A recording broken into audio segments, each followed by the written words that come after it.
Hello everybody, my name is Aceface. Today I'll be showing you a video on how to use the Purifier in the Abyss.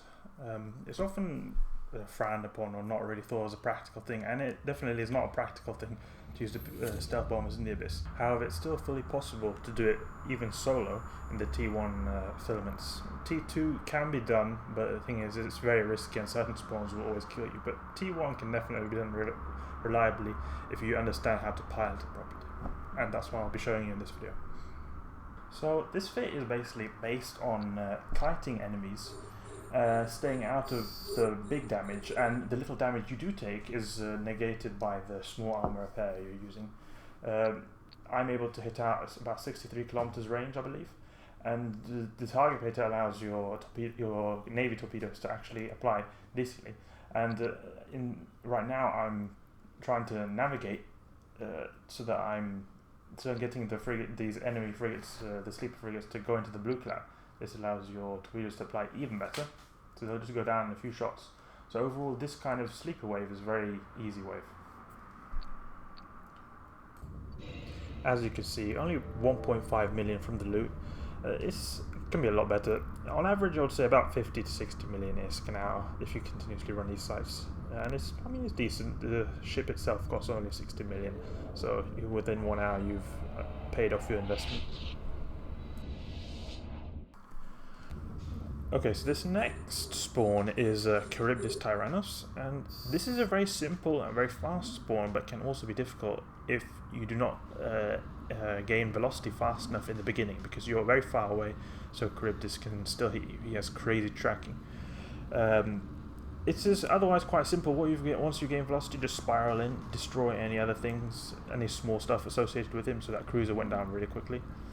Then you just go in and orbit very closely, and he'll go down very quickly because you can apply full DPS to him.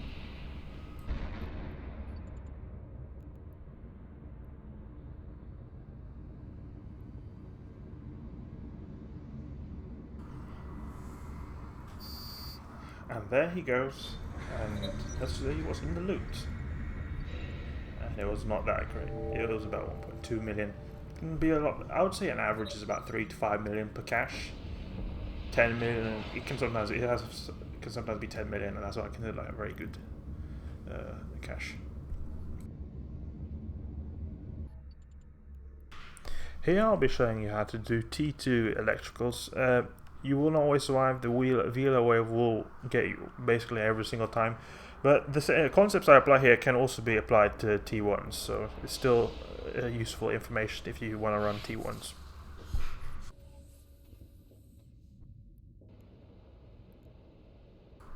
The first wave here is a Damavik wave, and this could seem possibly a very difficult wave for a Purifier because you've got really fast frigates, so how are you going to apply? Well, the torpedoes still apply decently if you have a target painter, and what I've noticed is, especially when I'm manually piloting, if I take sharp turns, it tends to apply better. So you'll see, it's probably hard to see right now, but when I tend to turn is when I usually apply decent damage. So it's pretty simple. All I do is, as I said before, I manually pilot, I use Q and then double click to go a certain distance, just making sure I don't go out of the boundary box. I just keep my distance, and they're never able to do any damage to me at all. The disintegrators simply cannot reach me.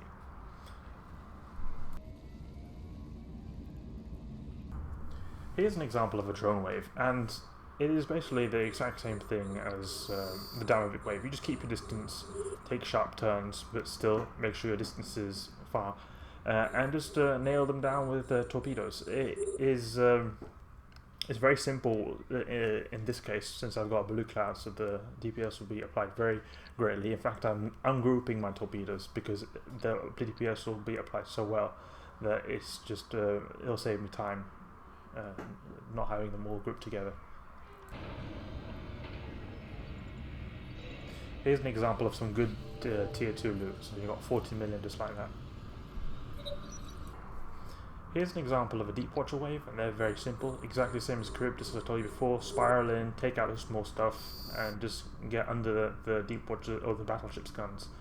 It's as simple as that. drone battleship, exactly the same as Deep Watcher and Charybdis, just spiral in and avoid his guns and kill him with torpedoes.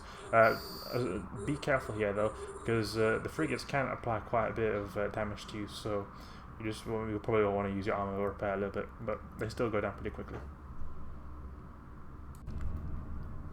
Here's an example of a really difficult wave, because the thing is, you've got starving Dynamics here, and if you get caught by them, you are dead in the water. It's because they're just going to drain all your cap. You won't be able to activate your Microwarpdrive, and they're just going to swarm you.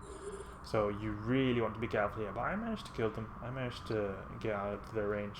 And since you're further away from them, then Newts will need you less. So it was still pretty simple. Same tactic as before. Here's an example of a sleeper cruiser wave, exactly the same tactic as the frigate waves. Just keep your distance, shoot them with the target painter, and if you find blue clouds, that's even better, but pretty simple. Just keep kiting and you'll be good. In this wave we see the Leshak wave, and this can be quite a dangerous wave.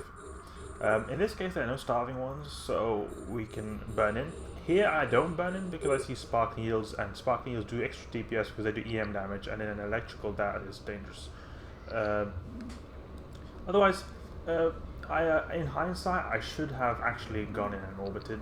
The spark needle, I would have been able to repair the spark needle's damage. The Leshaks are applying really good at this range. They have really good tracking compared to other battleships. But just keep in mind though that you never want to burn in if you see starving Leshaks on grid, because they will zap your capacitor in one go, just instantly. This is a good example of why you absolutely do not want to try to kite Leshaks unless you absolutely need to. For example, if there's a starving one, because I'm taking crazy damage from this Leshak at this range.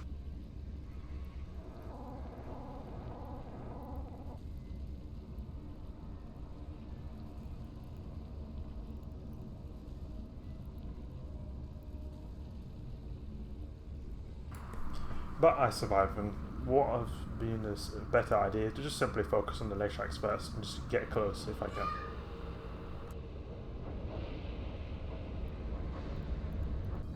Here's an example of some mistakes I do as well in a Charybdis wave.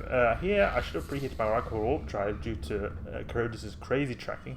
I should have also kept my transversal up better because I was burning almost straight at him.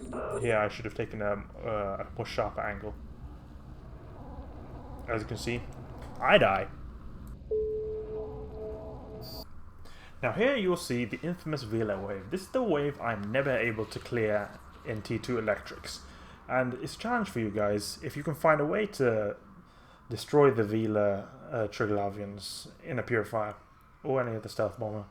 Because the problem here is their drones they launch, they're just too fast. And I mean, the drones didn't do so much damage, but the thing is, it is enough damage to get past our Repper. I'm trying to keep a range and maneuver them to the blue cloud, but in hindsight, it was a bad idea considering they have got they're anchoring. So going to the blue cloud is going to cause me to get in range of their anchoring easier.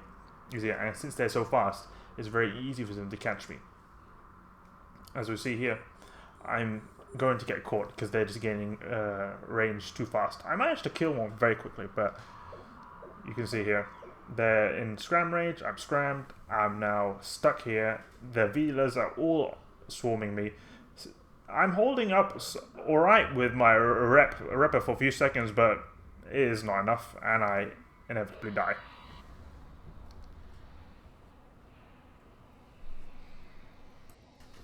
So that's it for my tutorial or guides on using the Purifier in the Abyss. I mean, T1 works fine, T2 can be done, but you'll most likely eventually die.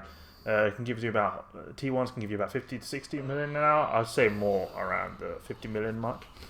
Other ships like the Retribution Hawk are a lot better and can do even higher level filaments, but that's for another day.